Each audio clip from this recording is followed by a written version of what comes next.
Pour la première fois depuis plus de 6 décennies, des fragments d'un texte biblique perdu ont été retrouvés. L'une des histoires les plus connues et les plus profondes de l'humanité, celle d'Adam et Ève, a été racontée de diverses manières au fil du temps. Malgré de multiples versions et adaptations, l'une des histoires les plus fascinantes se trouve dans un livre ancien appelé Kfer HaEmunah, également connu sous le nom de Livre de l'image. Ce texte, qui décrit le Jardin d'Éden, est resté caché pendant des siècles. L'histoire traditionnelle d'Adam et Ève, avec la tentation du fruit défendu, l'intervention du serpent et l'expulsion du paradis, s'est transmise de génération en génération. Mais, et s'il y avait quelque chose de plus? Et si dans les pages oubliées de cet ancien manuscrit se cachait un chapitre inconnu, révélant une vérité encore plus terrifiante que ce que l'on n'aurait jamais imaginé? Quels secrets les fragments nouvellement découverts révèlent-ils sur la véritable histoire d'Adam et Ève? Se pourrait-il qu'un chapitre caché de la Bible soit sur le point de transformer complètement ce que nous savons du Jardin d'Éden? Pendant des années, les chercheurs et les archéologues ont recherché ce texte perdu dans les ombres de l'histoire. Aujourd'hui, les rumeurs sont devenues des faits, car les experts affirment avoir mis au jour une version inconnue de cet ancien récit. Mais qu'est-ce qui rend ces nouvelles pages si effrayantes? Comment un livre perdu il y a des millénaires peut-il contenir des vérités aussi troublantes sur la création humaine? Loin d'être une histoire pleine de consolation et d'espoir, ce que nous montrent ces fragments est bien plus inquiétant. Au fur et à mesure que nous approfondirons cette découverte, nous verrons comment chaque page révélée ne nous laisse que plus de questions que de réponses. Au fond du désert égyptien, au milieu des trésors cachés dans la tombe de Toutankhamon, une découverte extraordinaire a émergé, les livres mythiques d'Adam et Ève. Ces manuscrits anciens, datant des premiers jours du christianisme en Égypte, ont été publiés pour la première fois en 1926, mais aujourd'hui, près d'un siècle plus tard, le monde est à nouveau témoin de leur existence. Considérés comme l'un des textes les plus anciens de la planète, ces livres sont restés oubliés pendant des générations et protégés par le mystère et l'histoire. Cependant, ce qui ressemblait autrefois à un reliquaire de sagesse ancienne est maintenant sur le point d'être vendu aux enchères, attirant l'attention des collectionneurs, des historiens et des curieux du monde entier. Le sort de ces écrits sacrés est sur le point de changer, et avec lui, bien plus de choses pourraient être révélées que ce que nous imaginons. Vous êtes-vous déjà demandé ce qui est arrivé aux personnages de Genesis après leur expulsion du Jardin d'Éden? Ce livre explore non seulement leur destin, mais nous présente également un ensemble fascinant de croyances anciennes, connues sous le nom d'Apocalypse de Moïse. En grec, ce texte est connu sous le nom de Livre d'Adam et Ève. Bien qu'il y ait des débats sur sa date d'origine et son authenticité, de nombreux chercheurs s'accordent à dire que cette œuvre reflète une tradition préhistorique qui ont perduré à travers le temps. Il est intéressant de noter que Paul, l'un des écrivains les plus influents du Nouveau Testament, semble connaître ce texte. Dans sa lettre aux Corinthiens, il fait allusion à des thèmes liés à la création et à la chute de l'homme, suggérant qu'il aurait pu avoir connaissance de l'Apocalypse de Moïse et de ses révélations. Ce texte, bien que peu connu, semble avoir joué un rôle important dans les premières discussions sur la nature humaine et sa relation avec le divin. L'histoire originale de l'Apocalypse de Moïse est présentée comme une révélation directe à Moïse lui-même. Mais il est intéressant de noter que la version latine de ce texte commence par une traduction anglaise. Bien que la date exacte de sa création reste une énigme, on pense qu'elle a été écrite au 1er siècle, après Christ, probablement dans une langue sémitique. Le récit de ces événements a peut-être été transmis oralement pendant des générations avant d'être finalement mis par écrit. Les principales sources latines dont nous disposons aujourd'hui, datant des 9e et 12e siècles, nous offrent un aperçu fascinant de la façon dont ces anciennes traditions ont été préservées et ont évolué au fil du temps. Ces manuscrits sont précieux non seulement par leur contenu, mais aussi par l'éclairage qu'ils apportent sur le processus de transmission et d'adaptation des récits sacrés au fil des siècles. Pourquoi ce livre a-t-il été exclu de la Sainte Bible? Quelle révélation offre-t-il sur l'histoire véritable d'Adam et Ève après leur expulsion du Jardin d'Éden? En plongeant dans les pages vieillies d'un manuscrit ancien, on découvre un récit qui s'est transmis oralement de génération en génération. Cette histoire a été enregistrée par un auteur égyptien, anonyme en arabe, et ce n'est qu'au XIXe siècle qu'elle a été traduite en anglais.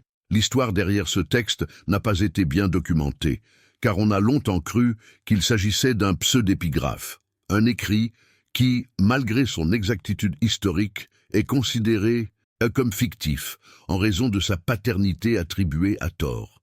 Bien que certains le qualifient de pseudépigraphique, la vérité c'est que ce livre a été exclu de la compilation de la Sainte Bible à cause de ce même stigmate. Cependant, son contenu offre une perspective cruciale et une compréhension plus profonde des événements qui ont suivi la chute d'Adam et Ève, quelque chose que les écritures traditionnelles n'abordent pas en détail.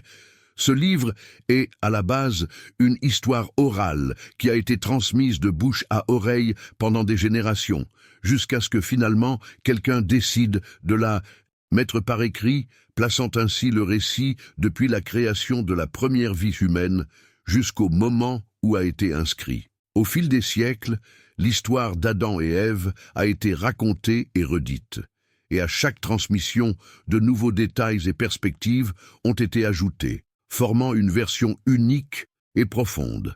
Mais le moment de sa transcription marque un moment crucial. Ce qui n'était auparavant qu'une tradition vivante devient une histoire immortalisée dans l'encre. Alors préparez-vous, car l'histoire est sur le point de devenir encore plus fascinante, révélant des secrets et des rebondissements inattendus qui vous feront voir l'histoire de la chute d'Adam et Ève sous un tout nouveau jour. Le livre d'Adam et Ève raconte les événements survenus après l'expulsion d'Adam et Ève du Jardin d'Éden. Ce texte est également connu sous le nom de « Contradiction Adam et Ève » ou « Et conflit entre Adam et Ève et Satan ».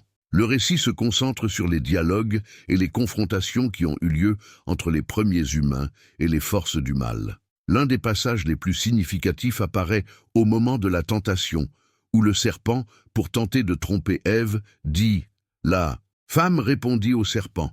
Le Créateur dit « Ne mange pas du fruit de l'arbre qui est dans le milieu du jardin, n'y touchez même pas, sinon vous mourrez. » Le serpent répond cependant de manière contradictoire en assurant « Vous ne mourrez certainement pas. Le Créateur sait que le jour où vous le mangerez, vos yeux s'ouvrira, et comme lui, vous connaîtrez le bien et le mal. » Cette dispute, qui résonne à bien des égards avec la version traditionnelle de la Genèse, prend une nouvelle dimension dans ce livre, offrant un regard différent sur la nature de la tentation et de la chute humaine.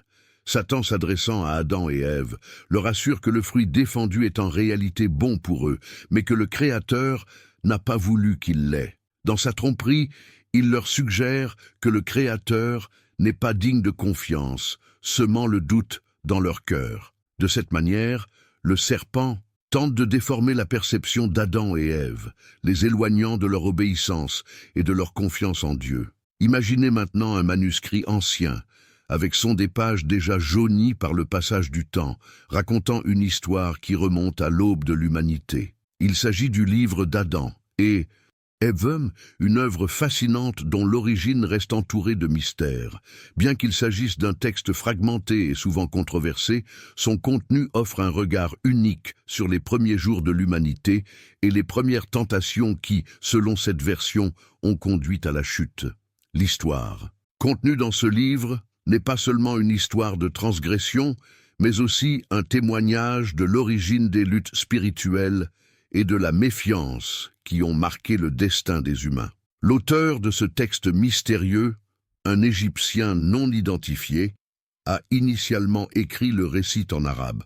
Au fil des siècles, le livre d'Adam et Ève a suivi un long voyage vers le sud, où il a été traduit en éthiopien, devenant ainsi partie intégrante des traditions de cette région. Bien que nous ne sachions pas avec certitude quand le livre a été composé, de nombreux érudits s'accordent à dire qu'il a été écrit plusieurs décennies avant la naissance de Jésus. Cette date précoce de composition suggère que le texte a pu être influencé par les traditions orales circulant à l'époque, qui étaient étroitement liées au récit des premiers chrétiens. Il est intéressant de noter que ce n'est qu'au XIXe siècle que cet ouvrage a été traduit en anglais, permettant ainsi à cette histoire ancienne de ressortir et d'être connue d'un public moderne. La traduction a permis aux nouvelles générations de découvrir des versions alternatives d'histoires bibliques restées cachées pendant des siècles. Vous, êtes-vous déjà demandé quel sombre secret entoure l'histoire d'Adam et Ève après leur expulsion d'Éden? Quels mystères et tragédies se cachent derrière les relations complexes entre Caïn et Abel? Quelles forces sinistres ont influencé les descendants de Seth, les faisant tomber en disgrâce auprès du Créateur et devenir ce que l'on appelle des anges déchus? Ces événements ont non seulement modifié la vie des premières générations humaines, mais ont également joué un rôle crucial dans l'élaboration du destin de l'humanité tout entière. Dans le livre d'Adam et Ève, ces histoires ne sont pas de simples légendes, mais des histoires profondes qui explorent la lutte interne entre le bien et le mal, le repentir et la chute, et la lutte éternelle pour la rédemption. En approfondissant ces sombres secrets, nous sommes confrontés à une histoire plus complexe et plus troublante que celle que les versions traditionnelles de la Bible nous ont enseignée. Divisé en deux parties, le livre d'Adam et Ève commence par la fuite d'Adam et Ève de l'Éden, face à un monde rempli de tentations incessantes, principalement de la part de Satan. Cette première section révèle des détails surprenants, comme le fait que Caïn et Abel avaient des sœurs jumelles. La tragédie éclate lorsque Caïn, amoureux de sa sœur jumelle Lulua, se met en colère lorsqu'il voit que ses parents préfèrent qu'il épouse Awan, la jumelle d'Abel. Cette tension culmine avec le meurtre d'Abel par Caïn, une tragédie qui marque le début d'une longue série de luttes et de trahisons. Dans la deuxième partie du livre, l'histoire nous emmène à l'époque des patriarches, avant le déluge. Les descendants de Seth vivaient sur le mont Hermon, une montagne sacrée, jusqu'à ce qu'ils soient persuadés par Hanno et les fils de Caïn d'en descendre, ce qui les fit tomber en disgrâce auprès du Créateur, se transformant en anges déchus. Le récit se poursuit avec la mort de Caïn, assassiné par Lamech, qui était aveugle, et nous entraîne à travers la vie des patriarches jusqu'à la naissance de Noé, qui serait et porteur d'espoir pour l'humanité. Cette histoire, bien qu'ancienne, résonne avec les thèmes universels de l'amour, de la jalousie, de la trahison et de la rédemption, nous reliant aux racines les plus profondes de l'histoire humaine. En explorant ces événements primordiaux, le livre d'Adam et Ève révèle la complexité des relations humaines et l'éternel conflit entre le bien et le mal. Le mal, la chute des descendants de Seth, et la violence qui imprègne leurs histoires reflètent la fragilité de la nature humaine, cette tendance à succomber au péché et la recherche constante du pardon et du renouveau. À travers ces pages, nous comprenons que les luttes des premiers humains sont, à bien des égards, les mêmes luttes auxquelles nous sommes confrontés aujourd'hui. Ainsi, le livre d'Adam et Ève raconte non seulement l'aube de l'humanité, mais nous propose également une réflexion profonde sur nos propres batailles intérieures, nos aspirations à la rédemption et l'importance durable de la moralité et de la foi, qui, au fil du temps, continuent d'être piliers essentiels pour comprendre le destin de l'humanité. Dans le premier livre, après avoir reçu une première punition, le serpent n'abandonne pas sa vengeance. Sa haine envers Adam et Ève persiste et il poursuit ses efforts pour les détruire. Mais le Créateur intervient, stoppant les tentatives du serpent et le punissant encore plus sévèrement. Il le rend muet et l'exile en Inde, destin de souffrance et d'isolement. Mais Satan, l'éternel adversaire, n'abandonne pas non plus si facilement. Dans son désir de semer le chaos et la destruction, il tente à plusieurs reprises de tromper et de tuer Adam et Ève.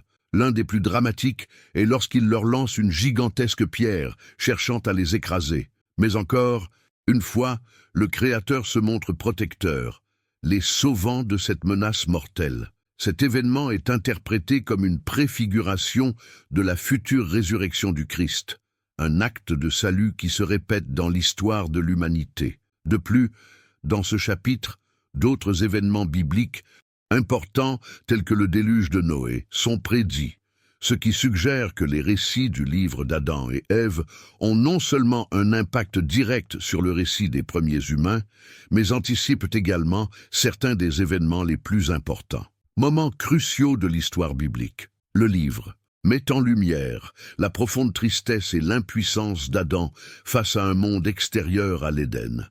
Après son expulsion, le Créateur, dans sa sagesse, décida de ne pas placer Adam sur la bordure nord du jardin. Il craignait qu'en s'approchant de l'eau, Adam et Ève ne se lavent et ne se purifient de leur péché, oubliant ainsi la transgression qu'ils avaient commise. De même, le Créateur a empêché Adam de vivre près de la frontière sud de l'Éden, car le vent du nord emporterait avec lui le doux parfum des arbres du jardin, un parfum qui évoquait la pureté originelle de sa maison. Le Créateur craignait qu'en percevant cette odeur, Adam puisse trouver du réconfort dans le souvenir du paradis perdu et que, dans ce réconfort, il se détourne du véritable repentir, évitant ainsi la purification nécessaire pour racheter son âme. Ce détail met en évidence la relation complexe entre le péché, le repentir et le salut, montrant l'intervention du Créateur comme un acte de miséricorde pour empêcher Adam et Ève de se laisser piéger dans leur tristesse et leur culpabilité sans chercher la rédemption. Mais l'histoire ne s'arrête pas là. Le Créateur, plein de miséricorde et de piété, gouverne toute chose avec une sagesse infinie. Après l'expulsion, il décide qu'Adam devrait habiter à la frontière occidentale de l'Éden, une terre vaste et désolée. En ce lieu, Adam reçoit l'ordre divin de résider dans une grotte appelée la grotte des trésors, un mystérieux refuge situé juste en contrebas du jardin. Cette grotte devient un lieu clé du récit, un espace chargé de symbolisme et de secrets. Selon la tradition, dans cette grotte, Adam et Ève trouveraient réconfort et réflexion, mais aussi le lieu où seraient conservés les trésors divins, les connaissances, les enseignements et les dons que le Créateur avait laissés à l'humanité. La grotte aux trésors n'est pas seulement un refuge physique, mais un symbole de la transition de l'humanité de la perfection de l'Éden à un monde plein d'épreuves, de sacrifices et de leçons spirituelles. Dans cette nouvelle maison, Adam commence à comprendre l'ampleur de sa chute, mais il prépare également le chemin de la rédemption qui guidera finalement toute l'humanité. Saviez-vous qu'Adam et Ève ont été confrontés à des défis inimaginables après avoir été expulsés du jardin d'Éden? Vous êtes-vous déjà demandé ce que cela faisait de passer d'un paradis plein de beauté à une terre étrange et inconnue? Après l'expulsion, la vie d'Adam et Ève fut marquée par une profonde angoisse, un sentiment de perte et de perplexité. Le Créateur, dans son infinie sagesse, leur ordonna de vivre dans la sombre grotte des trésors, un lieu isolé, loin de la lumière et de la beauté qu'ils avaient connue en Éden. Mais pourquoi le Créateur les a-t-il forcés à vivre dans un endroit aussi sombre? Quel dessein divin se cachait derrière ce commandement? Certains pensent que la grotte représentait l'obscurité intérieure à laquelle Adam et Ève devaient faire face pour trouver la rédemption, un lieu où ils pourraient réfléchir à leur chute et demander pardon. Alors qu'ils entraient dans cette nouvelle vie, Adam commença à craindre les anges qui le vénéraient autrefois. Pourquoi, dans votre douleur et vos regrets, avez-vous commencé à considérer ces êtres célestes avec méfiance? Ce changement de perception reflète la relation complexe entre l'humanité déchue et les êtres spirituels, une peur de la gloire divine qui devient un obstacle à leur réconciliation. De plus, le livre d'Adam et Ève mentionne de mystérieuses et charmantes jeunes filles qu'Adam et Ève ont rencontrées au cours de leur voyage. Qui étaient ces personnages et quel était le véritable but de son apparition dans le récit? Les jeunes filles représentent non seulement un mystère, mais incarnent la tentation et les épreuves auxquelles l'humanité continuera à être confrontée au fil des siècles.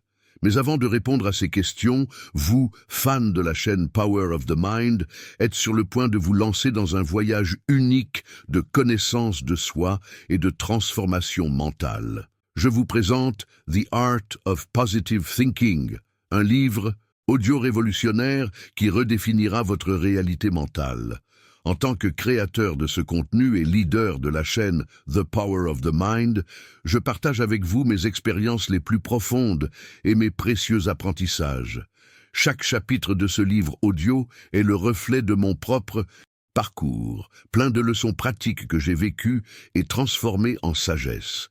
Si vous vous êtes déjà senti piégé dans vos pensées ou limité par les circonstances, ce livre audio vous offrira les outils nécessaires pour vous libérer. Ici, vous apprendrez comment changer votre concentration mentale, cultiver des pensées positives et créer la vie que vous souhaitez vraiment.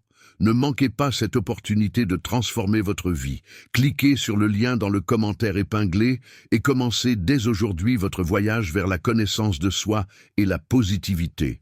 Quand Adam et Ève furent expulsés du jardin d'Éden, ils marchaient pieds nus, ne sachant pas où ils mettaient les pieds. En arrivant à la porte du jardin, ils trouvèrent l'immensité du terrain, couvert de grosses et petites pierres et de sable. Effrayés et confus, ils tombèrent la face contre terre, saisis d'une peur profonde, presque comme des morts.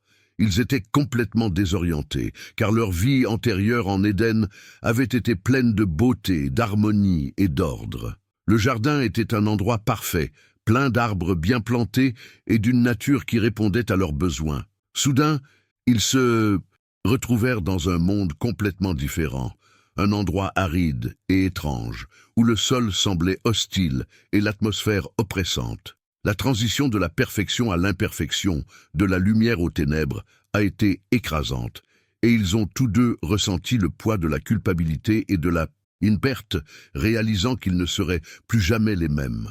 Le Créateur a ordonné à Adam de vivre dans une grotte appelée la grotte des trésors, située sous le jardin. Face au vaste territoire devant eux, couvert de pierres et de sable, Adam et Ève étaient terrifiés. La beauté du jardin, avec ses arbres feuillus et son calme, était tout ce qu'ils connaissaient.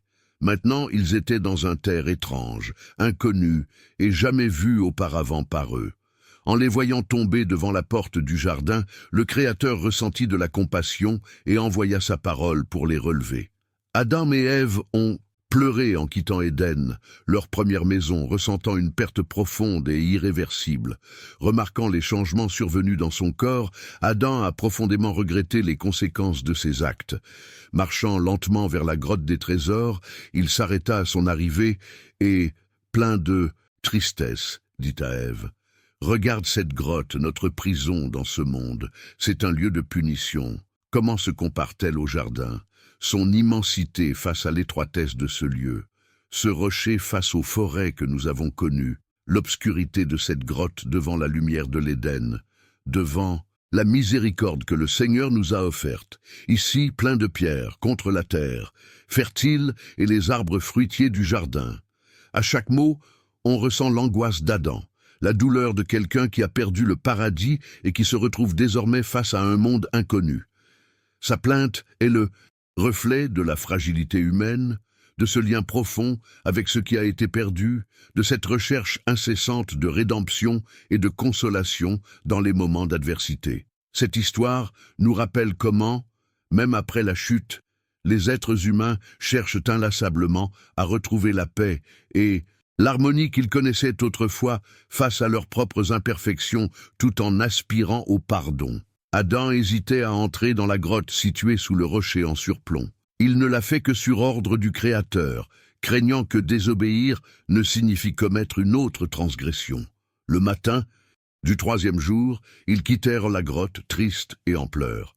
Leurs corps étaient maigres et secs à cause de la faim et de la soif, résultat du jeûne, des prières et d'une profonde tristesse face à leur chute. En quittant la grotte, ils escaladèrent la montagne à l'ouest du jardin. Ils se tenaient là, priant et demandant pardon au Créateur pour leurs péchés. Puis, quelque chose d'inattendu se produit. Le Créateur voit Adam au milieu de ses larmes. Avec une infinie compassion, le Créateur s'est approché de lui et lui a parlé, le réconfortant. « Ne désespère pas, Adam, dit-il, d'une voix douce. Votre repentir est entendu. Bien que vous soyez tombés, ma miséricorde est grande. Relevez-vous, car il y a encore de l'espoir. » Avec ces paroles, le cœur d'Adam fut rempli d'une paix inattendue, et pour la première fois depuis son expulsion, il sentit qu'une lumière l'accompagnait sur son chemin de rédemption. Les 3 anges, avec une mission claire, apportèrent avec eux 3 dons sacrés pour Adam et Ève. Le premier était l'or, symbole de royauté et de dignité de l'humanité devant le Créateur. La seconde, la myrrhe, représentait le sacrifice et la souffrance auxquels Adam et Ève seraient confrontés sur leur chemin vers la rédemption.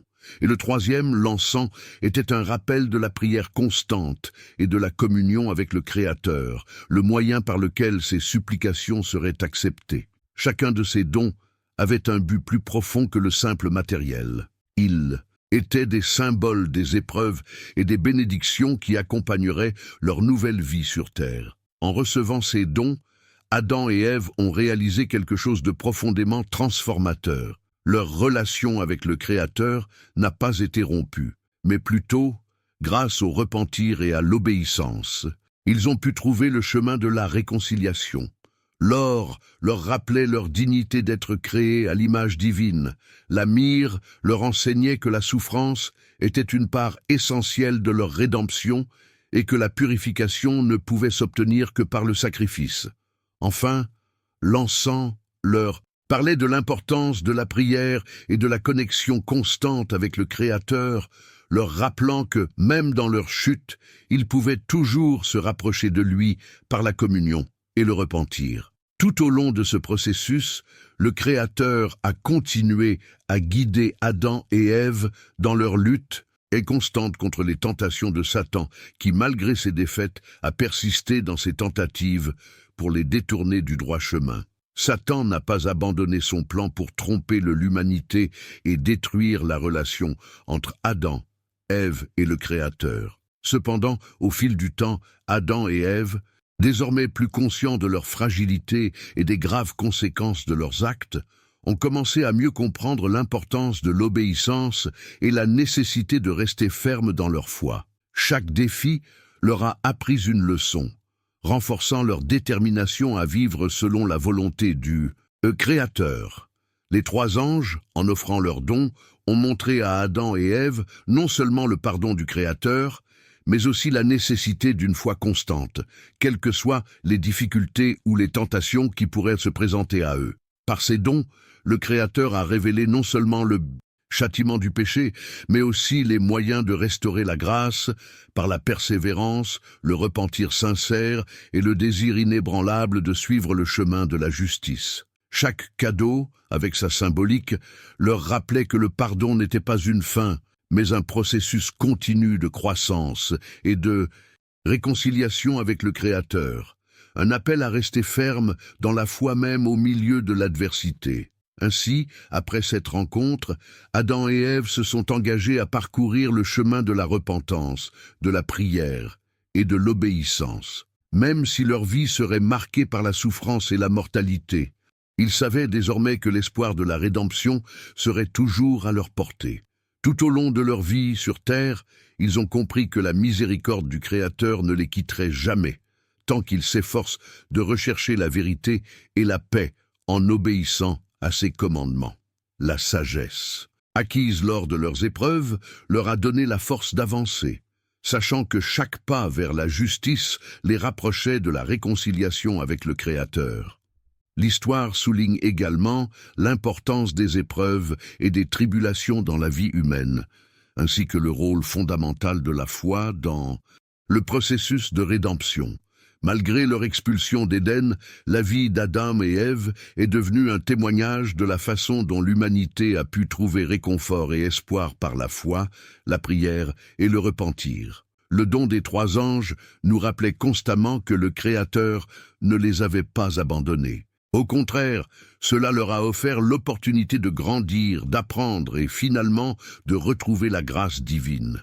Dans leur lutte, Adam et Ève ont trouvé le but de leur existence, la recherche constante de la vérité et de la réconciliation avec le Créateur, par l'obéissance et une véritable repentance. Ce moment nous invite également à réfléchir aux difficultés et aux défis auxquels nous sommes confrontés dans nos propres vies. La lutte contre les tentations, les tribulations et la souffrance est un élément fondamental de l'expérience humaine. Cependant, comme Adam et Ève, nous pouvons tous trouver l'espoir et la rédemption grâce à un repentir sincère, à la persévérance dans la foi et au dévouement à l'obéissance divine. À travers nos propres épreuves et difficultés, la possibilité de retourner à la grâce est toujours présente, offrant une opportunité de transformation et de renouveau à ceux qui recherchent sincèrement le pardon et le chemin de la justice. Ce récit nous rappelle que, malgré les chutes, il existe toujours un chemin de restauration, un chemin de croissance spirituelle et de rapprochement avec le Créateur. Après cet événement, Adam et Ève, renforcés par la présence divine dans leur vie, commencèrent à former leur nouvelle réalité sur Terre. Malgré la dureté de son nouvel environnement, sa relation avec le Créateur continue d'évoluer, toujours guidée par la recherche de la réconciliation et de la restauration du paradis perdu. Dans leur cœur, il n'y avait plus seulement le chagrin de la chute, mais aussi l'espoir d'un avenir racheté, dans lequel, par leur obéissance et leur foi, ils pourraient retrouver la paix et la grâce divine. Au fil du temps, sa vie sur terre est devenue un témoignage de persévérance et de foi, une leçon pour toutes les générations à venir, en nous rappelant que le chemin de la rédemption est toujours ouvert à ceux qui sont prêts à rechercher le pardon et à suivre le chemin de la justice. Ce moment nous invite également à réfléchir sur la manière dont les histoires sacrées ont été interprétées et adaptées au fil du temps. Les récits d'Adam et Ève, comme d'autres récits bibliques, ont fait l'objet de multiples interprétations qui reflètent à la fois l'universalité des thèmes humains et la relation dynamique entre le Créateur et l'humanité. Au fil des siècles, ces récits ont été compris de diverses manières selon les contextes culturels, sociaux et spirituels dans lesquels ils ont été lus.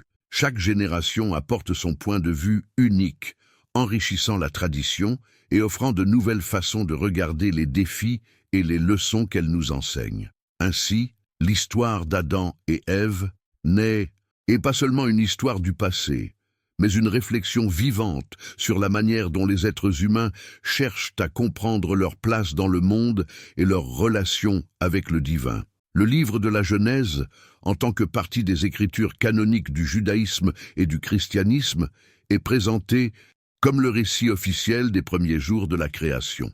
À travers son récit, la création divine, le péché originel et la promesse de rédemption sont mis en valeur, éléments clés pour comprendre la moralité humaine, le péché et le salut. Ce livre extrêmement influent a non seulement façonné la théologie, mais a également joué un rôle fondamental dans la culture et la pensée occidentale, servant de base à de nombreuses doctrines chrétiennes et judaïques. Les histoires trouvées dans la Genèse, comme la création de l'homme et la chute d'Adam et Ève, ont été interprétées de diverses manières au fil des siècles, depuis une lecture littérale jusqu'à des approches plus allégoriques ou symboliques, en s'adaptant aux besoins et aux réalités de chaque époque. D'un autre côté, le livre d'Adam et Ève, bien qu'il ne soit pas considéré comme canonique ou comme faisant partie des écritures officielles, a joué un rôle important dans les traditions chrétiennes et la littérature apocryphe. Ce texte propose un récit plus détaillé et approfondi sur la vie d'Adam et Ève après leur expulsion d'Éden, explorant les aspects de leur relation avec le Créateur, leurs luttes internes et l'influence de Satan dans leur vie. À travers ces récits, le livre présente une approche plus humaine des premiers êtres humains, abordant leurs émotions, leurs peurs et leurs regrets. Cela donne une dimension plus introspective et philosophique à l'histoire, invitant à la réflexion sur la nature humaine, le libre arbitre et le besoin de rédemption. Les deux textes, bien qu'ils divergent dans leurs détails et leurs accents, abordent des questions similaires: la création, la chute, le péché, l'obéissance et la possibilité de rédemption. Cependant, le livre d'Adam et Ève approfondit la dynamique émotionnelle et spirituelle qui a accompagné l'expulsion d'Éden et l'entrée dans un monde imparfait, tandis que la Genèse se concentre sur les événements fondamentaux qui établissent l'ordre du monde et la relation de l'homme avec Dieu. Cette différence reflète une approche différente des mêmes événements. La Genèse présente ces événements de manière plus structurée et universelle, tandis que le livre d'Adam et Ève approfondit les conséquences personnelles et émotionnelles de la transgression, mettant en lumière les luttes internes des personnages et des personnages. Son chemin vers la rédemption. Avez-vous déjà pris le temps de réfléchir aux histoires qui se cachent derrière les premiers humains sur Terre? À partir du moment où Adam et Ève ont été expulsés du Jardin d'Éden, l'humanité a commencé un voyage plein de défis, de tentations et de moments de profond regret. Dans cette vidéo, nous explorerons non seulement l'histoire biblique, mais aussi les émotions complexes que les premiers humains éprouvaient face aux conséquences de leurs actes. Nous plongerons dans le livre d'Adam et Ève, une œuvre apocryphe qui nous offre une perspective unique sur la vie d'Adam et Ève après leur départ d'Éden. L'influence de Satan sur les deux textes est un autre point clé de comparaison. Dans la Genèse, le serpent est présenté comme le véhicule de la tentation, poussant Ève à désobéir à Dieu et à manger le fruit défendu, ce qui déclenche la chute de l'homme. Cependant, dans le livre d'Adam et Ève, la figure de Satan s'étend au-delà de cette tentation initiale. Ce Satan non seulement persiste dans sa lutte contre Adam et Ève, mais devient une force active, prête à corrompre même leurs descendants. La ruse du démon se manifeste lorsqu'il se déguise en belle jeune fille, tentant de séduire les descendants de Seth et de les détourner du droit chemin. Cette image de Satan en tant que séducteur subtil reflète la manière dont le mal peut s'infiltrer dans l'humanité de manière inattendue et trompeuse, au-delà de la tentation directe. La chute des descendants de Seth, telle que décrite dans le livre d'Adam et Ève, présente un parallèle intéressant avec l'histoire de la corruption future de l'humanité, notamment avec l'apparition des Néphilim, les géants mentionnés dans Genèse 6, 4 et d'autres textes anciens, comme le livre d'Enoch. Selon ces récits, les Néphilim sont le résultat de l'union entre des anges déchus et des femmes humaines, qui donnent naissance à une race de géants connus pour leur méchanceté et leur violence. Bien que ce récit ne soit pas explicitement mentionné dans la Genèse, il a été adopté et développé par diverses traditions, chrétiennes et juives, au fil des siècles. L'histoire des Néphilim élargit la compréhension de la corruption humaine, suggérant que le péché et la transgression proviennent non seulement de la rébellion humaine directe, mais aussi d'une intervention surnaturelle où les êtres divins se mêlent aux humains, modifiant le cours moral de l'humanité. Le déluge universel comme acte de purification est un autre thème qui relie les deux textes. Dans la Genèse, le mal de l'humanité atteint un niveau si extrême que Dieu décide de nettoyer la terre par un grand déluge, ne préservant que Noé, sa famille et les animaux dans l'arche. Cet événement n'est pas seulement une réponse au péché généralisé, mais aussi une opportunité de renouveler la création en rétablissant l'ordre corrompu par la perversité humaine. De même, dans le livre d'Adam et Ève, le déluge survient comme conséquence de la corruption et du péché des descendants de Caïn. Le besoin de cette purification devient inévitable, car le mal s'est tellement répandu que ce n'est que par le déluge que la justice divine pourra être restaurée et l'humanité purifiée du mal accumulé au fil des siècles. Le message de rédemption est un autre thème commun aux deux récits, bien qu'avec des approches différentes. Dans la Genèse, la promesse d'un sauveur qui viendra restaurer la relation brisée entre Dieu et l'humanité à travers les descendants d'Adam nous est présentée. Cette lignée culmine dans la figure de Jésus-Christ qui apportera le salut au monde. Malgré la chute et le péché, la Genèse offre un message d'espoir, annonçant que la rédemption sera possible par l'obéissance et la foi au Créateur. D'un autre côté, le livre d'Adam et Ève nous transmet également un message de rédemption, mais de manière plus personnelle et détaillée. Ici, nous voyons les luttes internes d'Adam et Ève, leurs regrets et leurs prières pour restaurer leur lien perdu avec Dieu. À travers sa souffrance et sa foi, le texte nous montre que le salut est lié à un processus de repentance authentique et à la recherche constante de la grâce divine. Ensemble, les deux histoires nous offrent une vision complexe de l'humanité, son potentiel de bien et de mal, sa chute et sa recherche de restauration. Bien que la Genèse soit considérée comme la version officielle de la création et des débuts de l'histoire de l'humanité, le livre d'Adam et Ève offre une perspective plus émotionnelle et réfléchie, invitant les lecteurs à considérer la souffrance, la tentation et le besoin de repentance et de pardon. Dans la Genèse, le récit est davantage axé sur les faits fondamentaux et la création de l'ordre du monde, tandis que le livre d'Adam et Ève se penche sur les émotions et les luttes internes des premiers humains, montrant comment leurs décisions ont affecté leurs relations avec les humains. Dieu.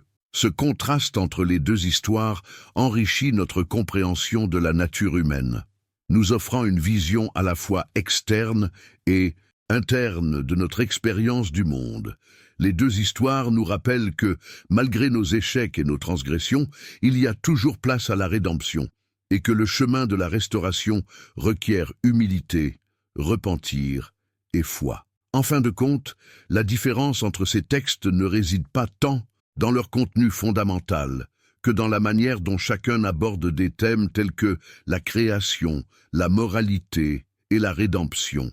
Les deux offrent des leçons vitales sur l'importance de l'obéissance, de la foi et de la résistance à la tentation, nous rappelant que, malgré nos erreurs et nos chutes, il existe toujours la possibilité de revenir à la grâce divine par la repentance et la recherche sincère du salut. Alors que la Genèse est présentée comme un récit plus direct et structuré, le livre d'Adam et Ève plonge dans les émotions et les luttes internes qui accompagnent le péché et le repentir.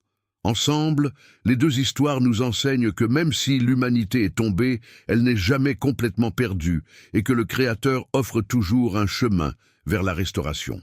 En fin de compte, ce qui nous amène à une meilleure compréhension de notre existence et de la place que nous occupons dans le vaste panorama de l'univers, c'est la recherche constante de sens et la volonté de remettre en question et de réfléchir sur nos croyances et notre relation avec le divin.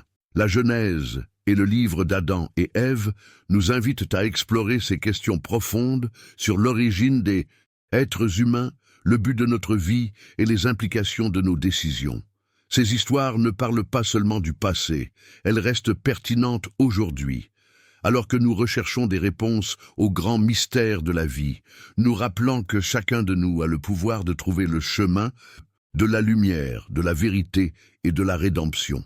En tant qu'explorateurs dans ce voyage de découverte, nous pouvons constater que la Genèse et le livre d'Adam et Ève nous invitent à comprendre les complexités de notre nature, nos luttes intérieures et la recherche continue de la rédemption. Chacun de ces textes reflète une vision différente mais complémentaire des débuts de l'humanité, de la chute dans le péché et de la possibilité éternelle de restauration. À travers leurs histoires, nous sommes mis au défi de faire face à nos propres faiblesses, mais aussi de trouver force et espoir dans la possibilité de nous racheter et de vivre selon les principes qui nous rapprochent du Créateur. Dans la Genèse, la création de l'homme et de la femme, à l'image de Dieu, nous offre un cadre de dignité et de but, mettant en valeur notre capacité de raison et de moralité, tandis que le livre d'Adam et Ève nous permet d'explorer les émotions, les tentations et les luttes personnelles, montrant que même au milieu du péché, l'espoir et la rédemption sont possibles. Les leçons que nous apportent ces textes sont intemporelles, et leur pertinence continue de résonner dans notre vie quotidienne, nous guidant dans notre relation avec le bien, le mal et dans l'effort éternel pour comprendre et approcher le divin. Le contraste entre les versions de création et d'automne, en particulier la différence d'accent mis sur le rôle des femmes et la dynamique entre les sexes, met également en évidence la manière dont les interprétations de ces récits ont façonné nos visions culturelles et spirituelles à travers l'histoire. Les discussions sur la responsabilité et la culpabilité, l'obéissance et le péché restent des thèmes pertinents dans les débats contemporains sur le genre, la moralité et la spiritualité. Ces histoires nous invitent à réfléchir sur la manière dont les croyances et les valeurs qui émergent de ces histoires influencent les structures sociales et spirituelles, guidant nos décisions et nos relations, et contribuant à façonner notre compréhension de ce que signifie être humain dans un contexte moral et divin. En fin de compte, comme l'explorateur qui entre dans la jungle, nous sommes appelés à ne pas craindre les défis du chemin. Même si les histoires de la création et de la chute peuvent sembler anciennes, leur pouvoir réside dans leur capacité à parler de la condition humaine à tout moment de l'histoire. Ils nous enseignent que, même si la tentation et le péché sont inévitables dans l'expérience humaine, la recherche constante de la sagesse, de l'humilité et de la rédemption est ce qui définit véritablement notre voyage spirituel. Chacun de nous est comme Adam et Ève, est confronté à la lutte interne entre le bien et le mal, mais en maintenant la foi et la volonté d'apprendre, nous pouvons trouver la restauration dans notre vie, quelles que soient les adversités. Ainsi, en poursuivant cette quête, en réfléchissant à ces histoires et en partageant nos doutes et nos découvertes, nous nous rejoignons dans une communauté d'explorateurs qui recherchent non seulement la connaissance, mais aussi la transformation. Ce voyage est sans fin, mais chaque pas que nous faisons nous rapproche d'une compréhension plus profonde de notre existence et d'une plus grande proximité avec le Créateur. Et à mesure que nous avançons, rappelons-nous que le véritable trésor ne se trouve pas seulement dans la connaissance, mais dans le processus de découverte, de remise en question et de croissance commune.